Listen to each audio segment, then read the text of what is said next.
Hello everyone, good morning and again welcome back to my new blog.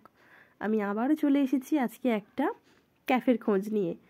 তো ক্যাফেটা হচ্ছে cafe একান্তে, মানে ক্যাফেটার নামই হচ্ছে ক্যাফে একান্তে। সেটা রয়েছে ইকো পার্কে। তবে আপনারা তো অনেকেই জানেন যে ইকো পার্ক অনেকটা বড় এলাকা নিয়ে রয়েছে, আর ইকো পার্কে প্রচুর গেট আছে।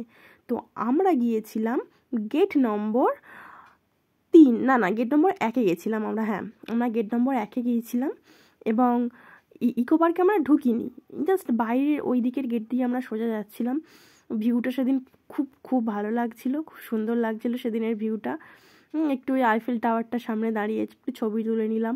তারপরে আমরা বেরিয়ে পড়লাম আমাদের গন্তব্যস্থলে। আর আমাদের গন্তব্যস্থল তো বলেই দিলাম আগে, যে ক্যাফে একান্তে।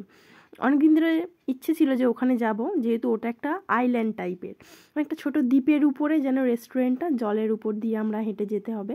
তো খুব সুন্দর। তো এদিকের গাছগুলো কি সুন্দর, এই রাস্তাটা শুধু দেখুন কি অপূর্ব সুন্দর লাগছে। আমরা এখানে অনেক ছবি তুলেছি, অনেক ভিডিও করেছি। তো আমরা ঢুকে গেলাম ক্যাফে একান্তেতে।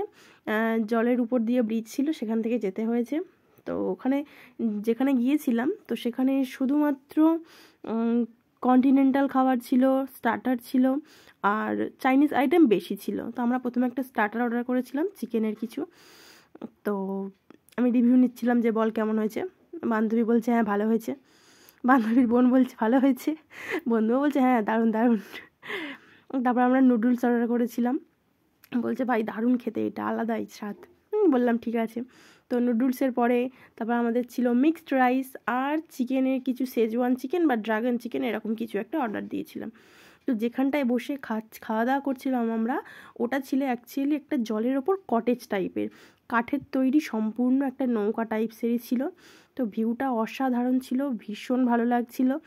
তো আমরা এত দূর থেকে গিয়েছি, সেটা সব দিক থেকে আমরা আর কি সাকসেসফুল হয়েছি, যেহেতু খাবারের কোয়ালিটি, কোয়ান্টিটি, টেস্ট সব কিছুই অসাধারণ ছিল। তো আপনারা চাইলেই যেতে পারেন বন্ধুদেরকে নিয়ে, ফ্যামিলিদেরকে নিয়ে।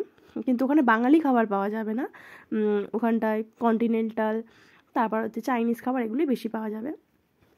আর যেহেতু এখন একটু হালকা ঠান্ডা ঠান্ডা পড়ছে, আমরা একটু দুপুর গেছিলাম, বিকাল হয়ে গেছে।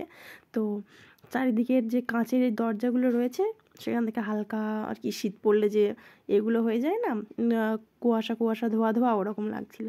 তো আমরা যাওয়ার সময় বিশ্ব বাংলা গেট, নিকো পার্কের সমস্ত বাইরেটা দেখে দেখে বাড়ি ফিরছিলাম। তো ভিডিওটা এত পর্যন্তই, কেমন লাগলো জানাবেন, ভালো লাগলে একটা লাইক করে দেবেন। এরকম সুন্দর সুন্দর অ্যাম্বিয়েন্সের ক্যাফের খোঁজ জানতে চাইলে আমার চ্যানেলটাকে সাবস্ক্রাইব করতে ভুলবেন না। দেখা হচ্ছে নেক্সট ব্লগে, টাটা।